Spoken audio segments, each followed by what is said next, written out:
기도하겠습니다. 사랑의 하나님 아버지 감사합니다. 하나님 은혜로 지난 6개월을 살아오게 하심을 감사합니다. 세심하게 우리 가운데서 일하고 계셨음을 믿고 감사를 드립니다. 우리 교우들 한 분 한 분을 하나님의 은혜로 붙들어 주시고 인도해 주셔서 감사합니다. 6개월간 많은 일들이 있었는데 특별히 우리가 가만히 있으면 안 되겠기에 하나님이 여러 가지 상황들 속에 처하게 하시고 또 생각하게 하시고 움직이게 하셨습니다. 이 모든 것에 하나님께 감사를 드립니다. 사랑하는 아버지 하나님, 오늘도 주의 말씀 앞에 귀를 기울이고 듣기 원합니다. 성령님이 살아계시고 역사하시는 그 말씀에 우리가 반응하며 살아갈 수 있도록 도와주십시오. 감사하며 예수님의 이름으로 기도합니다. 아멘.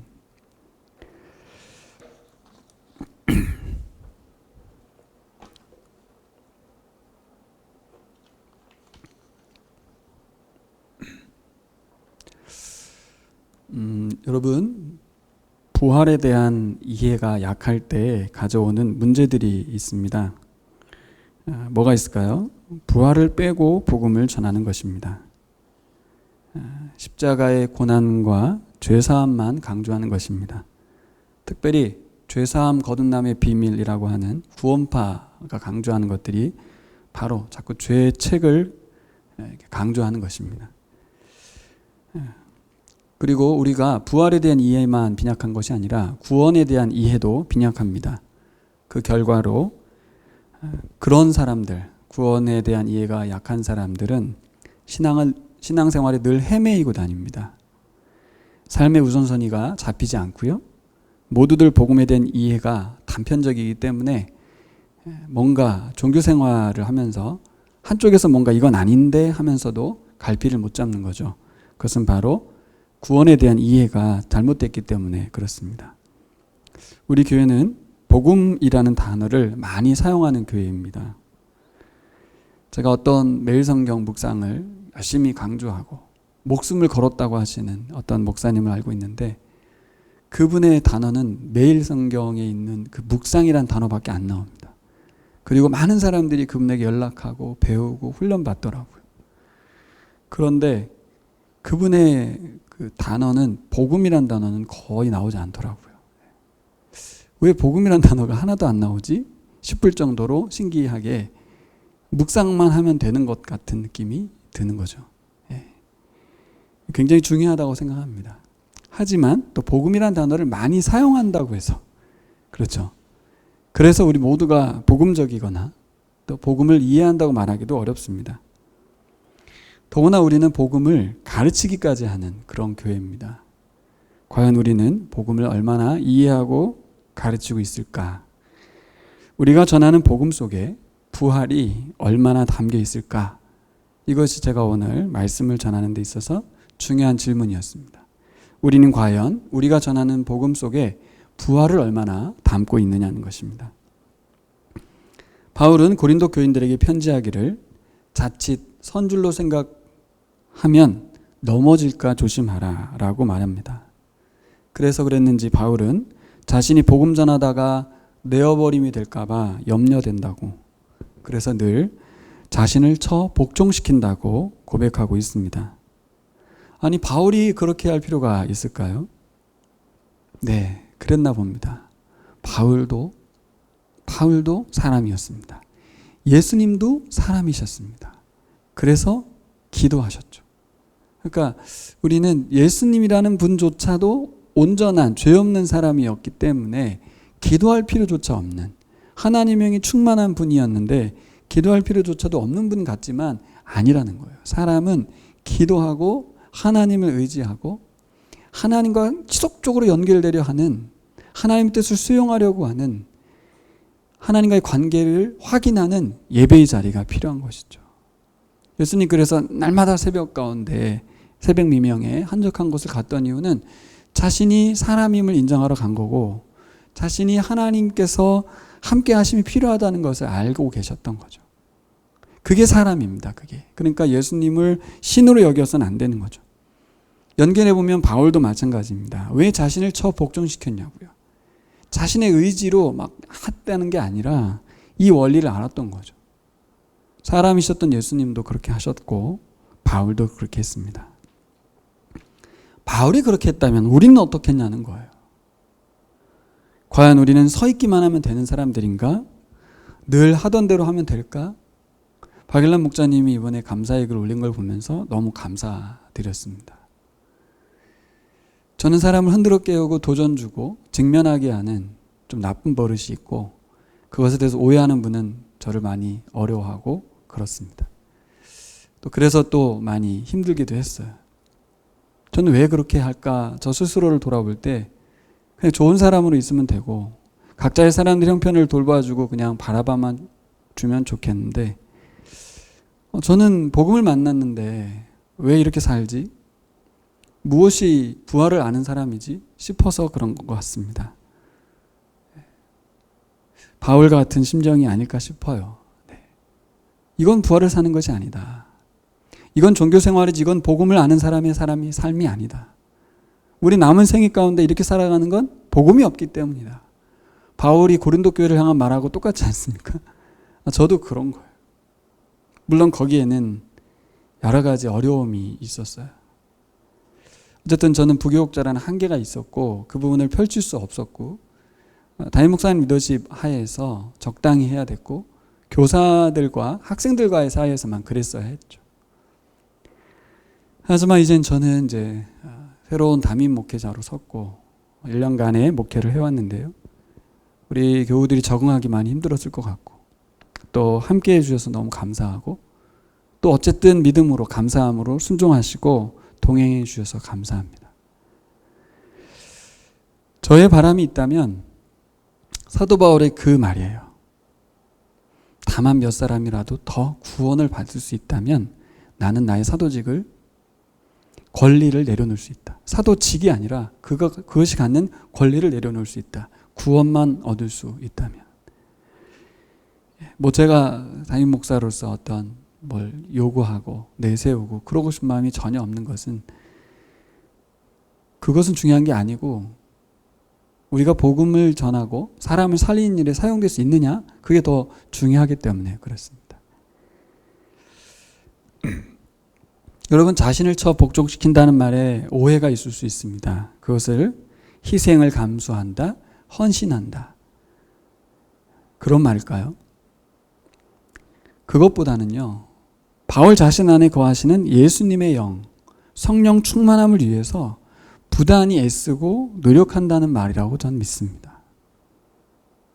자신의 몸을 혹사시키고 열정적으로 한다 이런 말이라기보다는 정말 주님이 내 안에 계시고 살아 역사하실 수 있도록만 한다면 그것을 위해서 나는 모든 것을 다 내려놓고 감당해낸다는 거죠.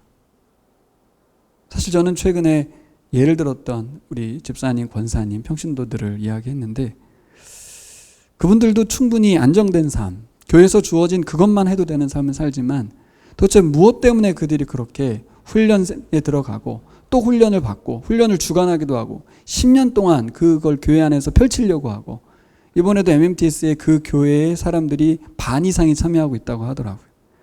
그러니까 그 일을 왜 주관하는 평신도 선교사가 되었냐는 거죠.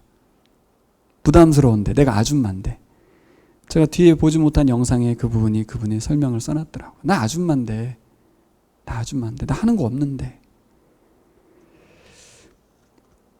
어떤 상황과 조건이 그를 그렇게 만드는 게 아닙니다. 남편이 괜찮은 직장이고 자신도 돈을 많이 벌고 있고 자녀들도 많이 커서가 아니고 복음이 그렇게 그들을 만들었다고 저는 믿습니다. 나의 생애의 최고의 가치, 나의 삶의 가장 큰 의미는 주님을 위해서 나의 재능과 은사를 활용하는 것인데 교회에서도 하지만 교회를 넘어서까지 선교단체와 연합하여 그 역할을 하는 삶, 거기에 필요하니까 또 보라훈련도 받고 싶은 마음, 전하기 위해서라기보단 자기 자신을 주님께 복음 앞에 세우고 싶은 마음이 컸던 것입니다. 여러분 어떻습니까? 여러분에게 그런 마음이 드십니까? 여러분 이제 하나님께서 마음을 주시거나 그러면 적극적으로 반응하신 여러분 됐으면 좋겠습니다. 바울은 성령 충만을 위해서라면 몸이 방해가 된다면 몸을 단련시켰을 것이고 마음과 생각이 방해가 된다면 마음과 생각을 바꾸기 위해서 부단히도 애를 썼다는 것입니다. 그만큼 애를 쓰지 않을 경우, 그만큼 자신을 쳐 복종하지 않을 경우 복음에서 멀어지기 때문일 것입니다. 바울은 고린도 교회 안에 벌어진 여러 문제들에 대해서 언급해 오다가 마지막으로 부활에 대한 언급을 길게 하였습니다. 읽고 또 읽어보지만 너무나 잘 아는 내용입니다. 우리 입으로 설명도 하고 또 말하고 있는 내용입니다. 새로운 곳이 전혀 없는 오늘 말씀에서 우리는 어떤 은혜를 받을 수 있을까요? 우리가 이 고린도전서 15장 부활의 말씀을 읽어야 될 이유가 뭘까요? 1절을 볼까요? 우리 고린도전서 15장 1절을 같이 읽겠습니다. 시작. 형제자매 여러분, 내가 여러분에게 전한 복음을 일깨워 드립니다. 여러분은 그 복음을 전해받았으며 또한 그 안에 서 있습니다. 이미 바울이 교회에게 전하였다고 말합니다. 바울은 잔소리가 될 수도 있는, 잔소리 같을 수도 있는 부활 이야기를 꺼냈다는 겁니다. 아마도 고린도 교회도 우리하고 비슷한 마음이 들 수도 있습니다. 우리가 다 아는 뻔한 부활 이야기를 왜 내가 들어야 해? 오늘 말씀을 통해서 세 가지 부분에서 우리에게 주신 유익을 전 찾아보려고 합니다. 과연 우리가 전하는 복음 속에 부활이 들어있는가? 이것이 유일한 질문이고요. 이 질문에 대한 세 가지 대답을 드리려고 합니다. 여러분이 전하는 복음 속에 부활이 들어있습니까? 첫 번째, 우리가 전하는 복음 속에 십자가는 있는데 부활이 함께 설명되고 있는지 묻고 싶습니다. 두 번째, 부활을 사실로 믿고 살아가고 있는지 아니면 어떤 해프닝이나 이야기로 생각하는지. 세 번째, 그 부활의 사실이 나의 삶에 어떤 연관이 있느냐는 것입니다. 이렇게 세 부분을 오늘 본문이 다루고 있습니다. 여러분 다 계신가요? 네, 그러면 오늘 설교가 크게 의미가 없을 수도 있겠지만 그래도 한번 들어보십시오. 어떤지. 바울은 이 세 가지 부분을 15장의 맨 처음에 다루면서 자신이 고린도 교회에게 부활 메시지, 부활 설교를 하는 이유를 설명하고 있습니다. 첫 번째 우리가 생각해 볼 건 뭐냐면 복음의 핵심은 부활이라는 것입니다. 따라해 보실까요? 복음의 핵심은 부활이다. 여러분 중요한 것은 여러 번 말하게 되죠. 가장 중요한 것은 동그라미를 치게 합니다. 중요한 것은 길게 설명하게 됩니다. 핵심이 빠지면 아무것도 아닌 거죠. 복음에서 안고 없는 찐빵이라고 말할 수 있습니다. 부활이 빠지면 아무것도 아닙니다. 십자가만 있는 건 반쪽짜리 복음이라고 말하기도 그래요. 부활이 없는 십자가가 아무 의미가 없기 때문에 그렇습니다. 오늘 첫 문장은 우리의 마음과 생각을 멈추게 합니다. 세 번역으로는 뭐라고 되어 있어요? 내가 여러분에게 전한 복음을 일깨워 드립니다. 공동 번역에는 이렇게 되어 있습니다. 내가 전해준 복음을 여러분의 마음속에 되새겨 주려고 합니다. 고린도 교회가 지금 이 상황이 벌어지는 가장 핵심적인 이유는 뭐냐? 교회 안에 문제가 생기고 있는 이유는 뭐냐? 부활 때문이라는 것입니다. 분명 바울은 복음 전할 때 부활을 빼놓지 않았어요. 하지만 고린도 교회 상황을 지켜볼 때 도저히 부활의 복음을 가진 교회가 아닌 것 같은 거죠. 바울은 일깨워 주겠다고 말합니다. 따라해 보실까요? 일깨워 주겠다. 마음속에 되새겨 주겠다. 일깨워 주고 싶은 거예요. 그러면 어떤 상태라는 거예요, 지금? 잠자고 있는 것이고, 그렇죠? 멈춰 있는 것이죠. 깨워 흔들어서 복음이 제대로 이해되지 못하고 있는 것에 대해서 일깨워 주고 싶은 마음이 있다는 것입니다. 그러면서 한 가지 굉장히 중요한 언급을 했습니다. 2절인데요. 2절 같이 읽겠습니다. 내가 여러분에게 복음으로 전해드린 말씀을 헛되이 믿지 않고 그것을 굳게 잡고 있으면 그 복음을 통하여 여러분도 구원을 얻을 것입니다. 공동 번역으로 읽어드릴게요. 그러므로 여러분이 헛되이 믿는다면 몰라도 그렇지 않고 내가 전해준 복음 그대로 굳게 지켜나간다면 여러분은 이 복음으로 구원을 받게 될 것입니다. 복음을 굳게 지켜나가야만 구원에 이를 것이다 라고 말씀합니다. 아니 이미 구원을 받은 것인데 무슨 또 구원을 받는다는 것인가? 바울은 분명 구원이 완성되지 않았음을 말하고 있습니다. 바울의 구원에 대한 개념은 바로 여기서 말하는 구원은 완성된 구원을 말합니다. 부활의 영광에 이르게 될 것을 말씀하시는 것입니다. 부활을 전달받았어요. 이 부활에 대한 복음을 끝까지 붙들어야만 부활에 이를 거라고 말씀하고 있습니다. 끝난 게 아니라는 것이죠. 근데 왜 고린도 교회는 끝난 것처럼 사냐는 것입니다. 부활은 이미 얻은 승리지만 끝까지 믿음으로 붙들어야만 얻을 수 있는, 즉 구원에 이르게 되는 복음입니다. 여러분, 사람은 죽으면 끝납니다. 코로나 치료제가 없어서 얼마나 고통스럽고 무서워하고 있습니까? 그런데 여러분, 이 복음을 붙든다면 영원히 죽지 않습니다. 바울은 이 복음을 굳게 붙들어야만 죽지 않는다고 말하고 있습니다. 죽지 않는 걸 넘어서 영광의 몸을 덧입는 부활에 이른다고 말하고 있습니다. 예수님이 부활하셨다는 것을 사실로 믿고 받아들이는 것, 그것은 단순히 한 사람 예수님의 다시 살아남의 의미를 넘어서 그것이 성경의 예언대로 이루어진 성취라는 것입니다. 온 인류가 허무한 죽음에서 해방되어서 영생을 얻게 되는 것임을 분명히 하고 있습니다. 여러분도 이 부활의 의미를 되새기시기를 바랍니다. 여러분이 보라를 전하고 가르치실 때 7장에 나오는 부활에 대한 의미를 가벼이 전하지 마시기를 바랍니다. 전에 한번 예화를 드렸지만 어떤 목사님이 보라를 전하시면서 6과까지만 전하고 나머지는 그냥 가벼이 대하면서 부활에 대한 설명을 스킵하거나 대충 넘어갔던 일이 있었습니다.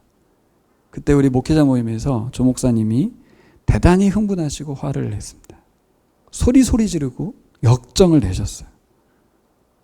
순간 모든 분들이 무슨 동역자인데 제자도 아닌 그 목사님들을 향하여 그렇게까지 화를 내셨을까 싶을 정도로, 기분 되게 나빴겠다 싶을 정도로 화를 내셨어요. 왜냐하면 부활에 대한 이해가 너무나 빈약한, 부활은 차차 나중에나 이해해야 될 어려운 것으로 여겼던 것입니다. 교회 안에 들어온 학교 제도가 가져온 문제인데요, 계단식 성경 공부가 가져온 폐해라고 볼 수 있습니다. 부활은 어렵다. 이해하기도 설명하기도 정말 어렵다. 정말 그런가요? 이해하기 어렵고 설명하기 어려운 게 아닙니다. 아직 부활에 대해서 잘 모른다는 얘기죠. 그래서 설명을 못한 거예요. 그래서 교인들한테 가르치지 못하는 거죠. 우리의 복음 전함이 있어서 부활에 대한 뜨거움이나 소망과 열망이 생기지 않는다면 여러분 기도하십시오. 부활을 알게 해달라고, 부활을 이해하게 해달라고 기도하시기 바랍니다. 여러분, 부활은 사실입니다. 사실. 부활은 먼저 부활에 대한 이해를 영적인 차원으로 가져가기보다는 역사적인 사실이라고 언급하고 있습니다. 바울이 다른 이야기를 하지 않고 먼저 말한 건 부활의 사실을 말한 거예요. 자꾸만 부활에 대해서 미래의 어떤 일, 영적인 어떤 신비한 일로 취급하는 것을 우려합니다. 부활은 역사적으로 일어났던 일이다. 당시에도 여전히 살아있던 수많은 사람들이 동시에 주님의 부활을 목격했다면 그들이 증인으로 지금 살아있다고 밝히고 있습니다. 지금 당장이라도 그 사람들 데려와서 간증시킬 수 있다는 것입니다. 여러분, 근데 우리가 재미있게 생각해야 될 거는 부활의 목격자들이 그렇게 살아있는 시대에도 부활을 믿기가 어려웠다는 거예요. 간증자 데려올 수 있다고 분명히 말하는데도 불구하고 고린도 교회 안에 부활을 믿을 수 없는 사람이 있었어요. 무엇을 반증하는 거죠, 이게? 믿음이 없다는 걸 말하는 건가요? 그게 아니고 부활을 믿는 게 불가능하다는 걸 알려주는 거예요.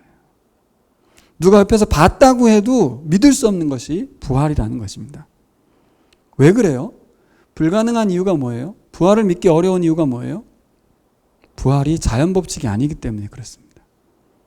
기적이기 때문에 그렇습니다. 하나님의 능력이기 때문에 그렇습니다. 처음 창조처럼 새로운 창조이기 때문입니다. 첫사람 아담에게 호흡을 불어넣어 주시듯이 우리 안에 새로운 호흡을 불어넣어 주시는 것이 부활입니다. 당시에는 부활의 목격자들이 살아있었습니다. 그렇게 목격자들을 데려올 수 있다고 강력하게 편지할 수 있었습니다. 하지만 이 시대는 어떻게 부활의 사실을 전할까요? 목격자도 없는데. 여러분은 어떻게 복음 전할 때 부활의 사실이라고 말할 수 있습니까? 저는 예전에 바울처럼 내게도 부활의 주님이 나타나고 짠 하고 나타나셔서 보여준다면 나도 믿을 수 있는데, 나도 바울처럼 헌신할 수 있는데, 이런 생각했었습니다. 과연 그럴까요? 과연 주님이 지금 여러분 앞에 부활의 주님으로 딱 나타나면 바울처럼 여러분 전 인생을 드릴 수 있을까요? 이 부분에 대해서 너무나 재미있는 비유를 예수님이 하셨어요. 누가복음에 있는 비유인데요. 나사로와 부자의 비유죠. 장을 제가 안 써놨네요. 제가 읽어드리겠습니다. 부자가 말하였다.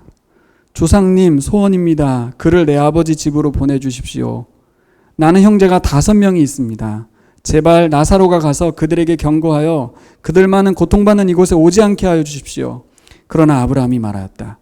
그들에게는 모세와 예언자들이 있으니 그들의 말을 들어야 한다. 부자는 대답하였다. 아닙니다. 아브라함 조상님, 죽은 사람들 가운데서 누가 살아나서 그들에게로 가야만 그들이 회개할 것입니다. 아브라함이 그에게 대답하였다.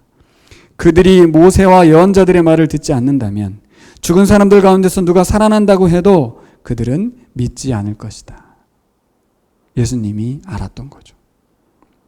부활의 목격자들이 살아있던 시대에도 믿기 힘들었던 부활을 주님이 지금 어떤 사람에게 나타난다고 한들 믿겠냐고요. 헛것을 보았다고 할 것입니다. 여러분도 지금 바울이 예수님, 부활의 예수님 만났다는 걸 믿으십니까? 그게 실제적으로 다가오십니까? 아브라함 말이 맞는 거예요. 그들이 모세와 예언자들의 말을 듣지 않는다면 부활의 예수님이 직접 찾아오신다고 해도 믿지 않을 거라는 거예요. 이게 무슨 말이에요? 성경으로 우리에게 전달해 주신 말씀으로 부활의 사실을 받아들이는 겁니다. 말씀으로 믿는 거지 보고 믿는 게 아닙니다. 예수님이 직접 세상에 오셨지만, 그죠? 예수님 세상에 직접 오셨죠. 근데 사람들이 그를 어떻게 했어요? 하나님의 아들로 인정했습니까? 안 했어요. 하나님의 아들이 하나님으로 드러내 보여주셨지만 요한복음 표현대로 세상은 그를 하나님의 아들로 하나님으로 인정해 주지 않았다고. 여러분, 보는 것으로 믿는 것이 아닙니다. 성령으로, 말씀으로 믿는 것입니다. 부활을 사실로 믿는다는 것은 성경을 믿는 것이고요. 부활을 사실로 받아들이는 것은 불분명한 사람들의 간증이나 목격담을 믿는 것이 아닙니다. 오직 기록된 말씀에 근거해서 타당성 여부를 판단해야 되는 것입니다. 오늘 고린도전서는 기록하고 있습니다. 부활의 동시 목격자들이 500명이 넘는다. 그리고 사도들이 있고 가장 중요한 내가 그 부활의 주님을 목격했다. 이 정도로 여러분 사실로 받아들일 수 있습니까? 예, 그러셔야 돼요. 바울이 고린도 교회에게 이렇게 사실적 접근에 대한 편지를 썼다는 것만으로도 여러분 판단하시면 되는 거죠. 물론 불신자들은 이것 가지고 믿으려고 하진 않겠지만 이거 외에는 다른 설명을 할 수가 없어요. 세 번째, 여러분 우리가 전하는 부활이 나와 어떤 연관이 있는지, 예수 부활이 나의 부활인지 이 부분을 점검해 봤으면 좋겠습니다. 바울은 세 번째로 강조한 것이 그 부활이 나를 변화시켰다고 말하고 있습니다. 부활의 주님을 만났다는 것을 강조하는 걸 넘어서 자신은 다리 차지 못해서 난 자와 같다고 말합니다. 뭔가 부족하고 연약하고 결핍을 가진 칠삭둥이, 팔삭둥이라고 말하고 있습니다. 그래서 자신이 그렇게 인생을 부족하고 결핍되게 살아왔다라고 말하고 있습니다. 그렇게도 자랑스러웠던 인생을 돌아봤는데 태어나면서부터 결격을 가진 존재처럼 너무나도 부족하고 연약하게 결핍된 채로 살아왔다고 고백하는 것입니다. 바울은 자신이 부활의 목격자일 뿐더러 부활의 은혜를 입은 자임을 전했습니다. 자신은 이전에 하나님의 교회를 박해했던, 핍박했던 사람이라고 소개하고 있습니다. 교회를 무너뜨리는데 제일 맨 앞에 섰던 사람이라고 말하고 있습니다. 그런데 지금은 교회가 무너지지 않도록 하기 위해서 눈물의 편지를 쓰는 사람이 됐습니다. 교회를 위해서 자신의 권리를 다 내려놓는 사람이 되었습니다. 교회가 하나님의 교회로서 그리스도의 몸된 지체로서 단순히 사회 봉사하고 사회 사람들에게 좋게 보이는 정도가 아니라 하나님 나라의 천병이라는 것을 바울은 고린도 교회에게 계속해서 전달을 했습니다. 그들의 수준이 어떻고 그들의 상황이 어떠냐를 생각하지 않고 복음만을 전했습니다. 뭘 더 믿은 거예요? 그리스도의 십자가와 부활만 믿은 거죠. 주님이 일하실 것이다. 이 교회는 주님의 교회이기 때문에 주님께서 역사하실 것이다. 그들 중에 교우들 중에 누군가가 나와 같이 부활의 복음을 만나고 십자가의 복음을 만난다면 분명히 누군가는 주님의 교회를 위해 헌신하고 애쓸 것이라는 것을 믿은 거죠. 사람을 믿고 기대한 것이 아니고 복음이 일하실 것을 믿은 것입니다. 그리스도의 부활이 일하실 것을 믿은 것입니다. 어떤 의미가 있을까요? 어떤 의미가 있냐고요?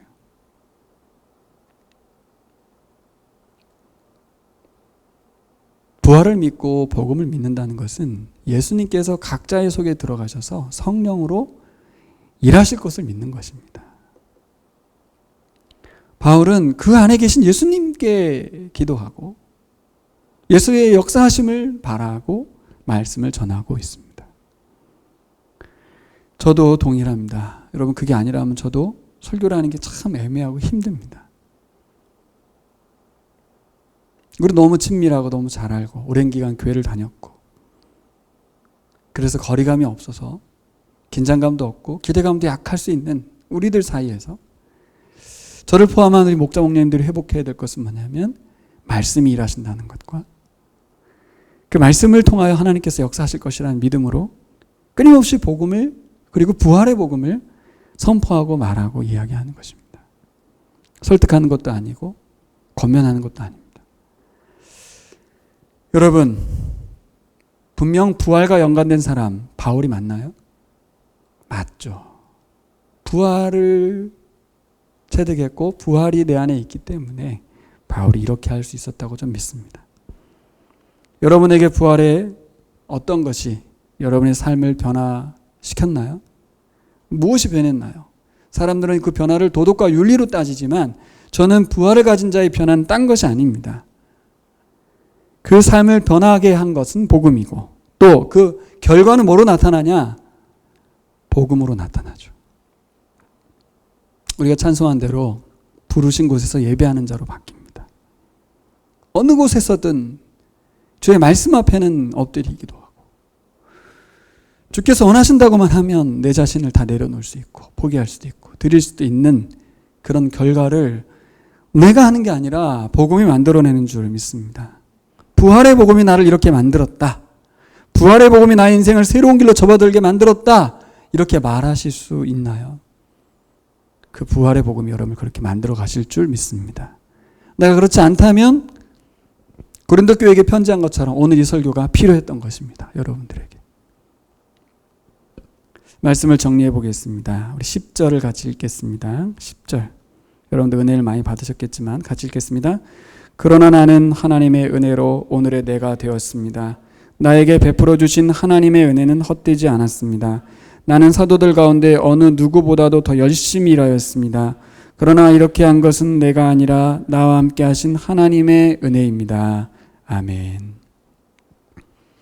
은혜란 값없이 주는 선물입니다. 보상을 바라는 것이 아닙니다. 하나님은 우리에게 보상 바라고 주시지 않았습니다. 더구나 바울처럼 하나님의 교회를 핍박하던 자는 구원만 해줘도 큰 선물입니다. 둘째 아들이 돌아와서 아버지의 종으로 살겠습니다 하는 마음과 같았겠죠. 하지만 하나님은 바울을 하나님의 교회의 사도로 세우셨습니다. 주님께 그동안 잘못한 빚을 갚으라고 하신 것이 절대 아닙니다. 바울은 깨달았습니다. 교회를 일깨웠던 이유는 본인이 깨달았기 때문입니다. 여러분, 우리가 목자 목녀로서 사람들을 깨우칠 수 있는 이유는 내가 깨달았기 때문에, 내가 부활을 알기 때문에 전하는 것입니다. 아, 내가 새로운 사람이 된 것이구나. 십자가의 죽으심을 통해서 이전까지의 모든 죄가 해결 안 받은 거구나. 주님이 일방적으로 내 죄를 용서해 버리셨구나. 이제 내 안에 부활하신 주님이 들어와 사시는구나. 이걸 바울이 깨달은 거예요. 그래서 그저 영원한 생명을 너만 주신 것인가? 그저 나중에 죽으면 천국에 들어간다는 것인가? 아니라는 거죠. 바울은 그 은혜를 깨달아 알았습니다. 바울은 자신을 사도로 세우신 하나님의 은혜를 알았습니다. 그래서 바울은 사도들 가운데 그 어느 누구보다도 더 열심히 일했습니다. 그런데도 고백합니다. 그러나 이렇게 한 것은 내가 아니라 나와 함께 하신 하나님의 은혜입니다. 내가 열심히 사도 바울이 다른 사도보다도 은혜가 컸기 때문에 그래서 했다가 아니라 내 안에 계신 예수 그리스도께서 하나님의 은혜가 나를 잠식해서 이렇게 나를 사도들보다 열심히 사역하게 했습니다. 라고 말하고 있습니다. 받은 은혜만큼 하나님께 사용되는 것 같아요. 그걸 내 의지가 아닌 그 은혜가 나를 행복하게 하고 기쁘게 하는 것 같습니다. 사도 바울은 복음을 전하고 고린도 교회가 상처를 받고 또 편지도 보내고 거절하고 그렇다 하더라도 무너지지 않았던 이유가 뭘까요? 내 안에 계신 하나님의 은혜가 이 일을 하고 있다는 것 때문에. 나는 저들보다 더 했는데 이걸 알고 있기 때문에. 복음을 모르기 때문에 그렇다는 걸 알고 있기 때문에. 복음이 제대로만 전달된다면 변화될 걸 알고 있으니까 그렇게 했습니다. 하나님의 은혜는 바울 속에 거하시는 부활의 주님이시라는 것입니다. 하나님의 은혜는 딴 게 아니라 내 안에 계신 예수 그리스도, 부활의 주님이 하나님의 은혜입니다. 하나님의 은혜를 추상적으로 생각하지 않았습니다.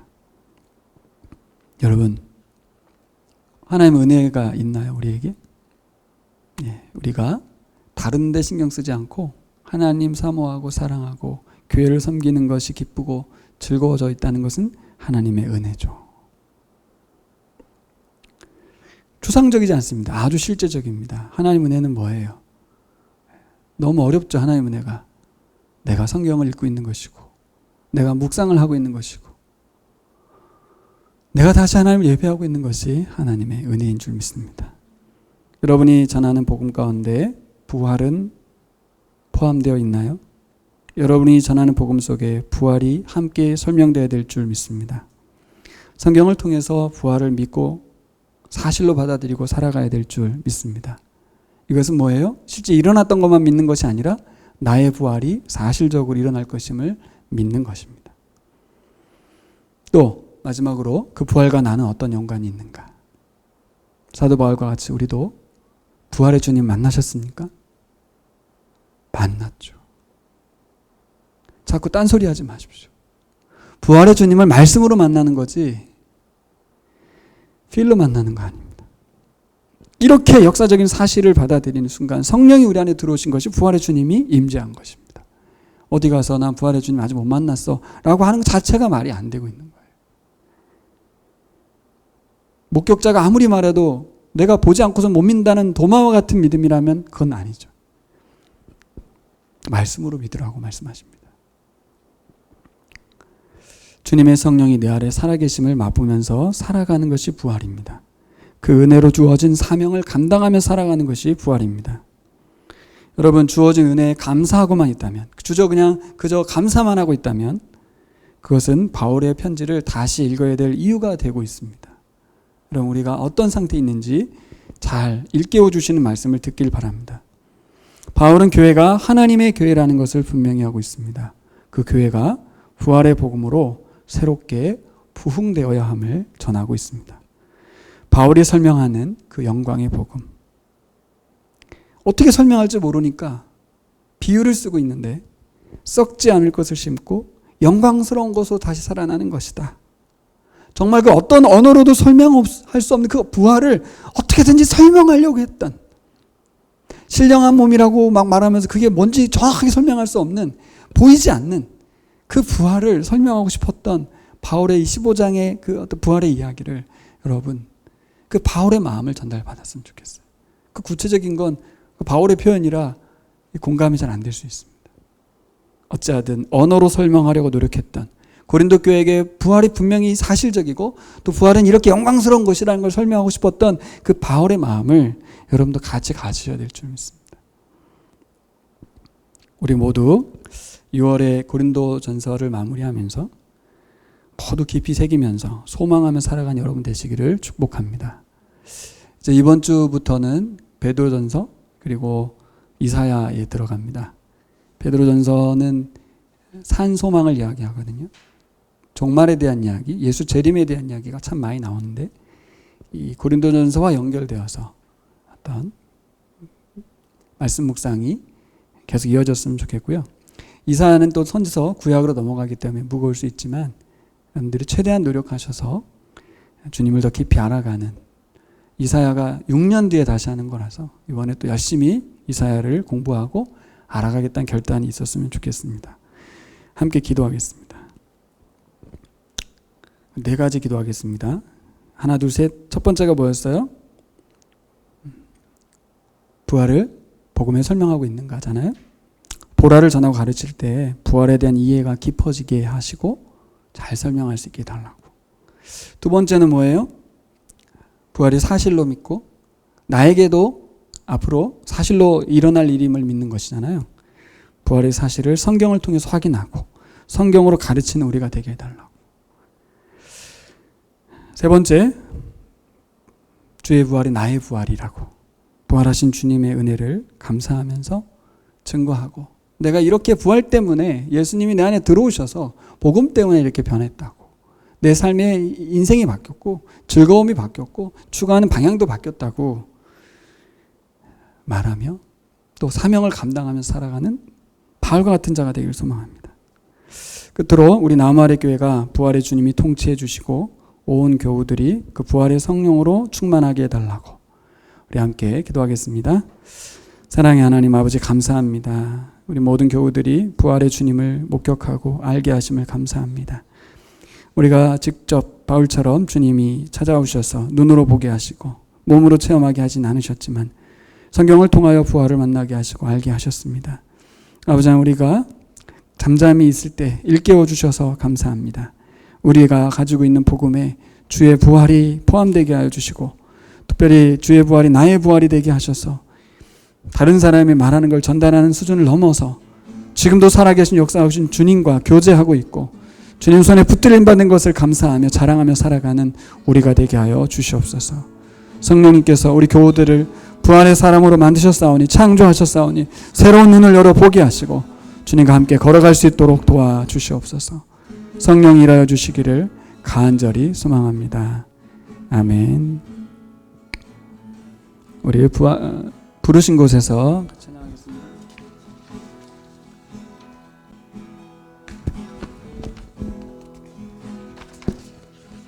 아스한 성령님 마음으로 보내 내 몸을 감싸며 주어지는 평안함 만족함을 느끼네. 다시 한번 따스한 성령님, 따스한 성령님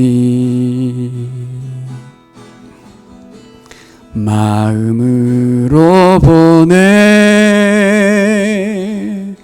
내 몸을 감싸며 주어지는 평안함 만족함을 느낀 부르신 곳에서 난 예배하네. 어떤 상황에도 나는 예배하네. 부르신 곳에서 나는 예배하네. 어떤 상황에도 나는 예배한 부르신 곳에서 나는 예배하네. 어떤 상황에도 나는 예배하네. 예배하네. 부르신 곳에서 난 예배하네. 어떤 상황에도 나는 예배하네.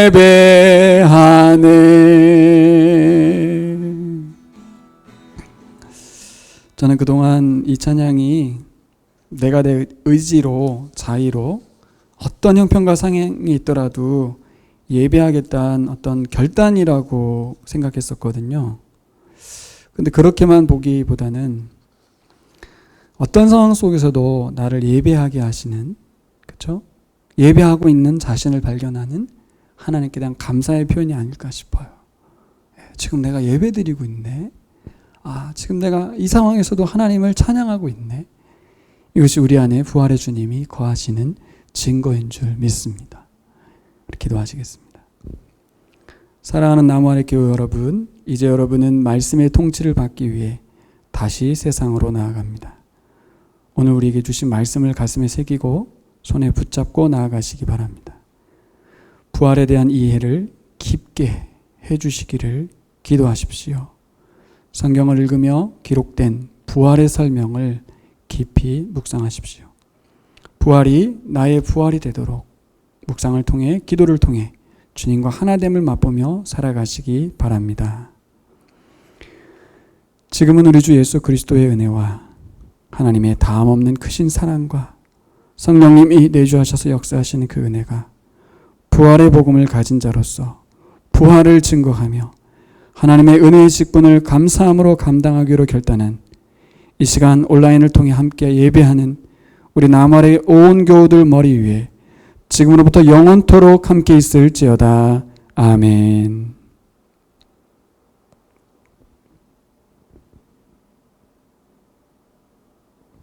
감사합니다.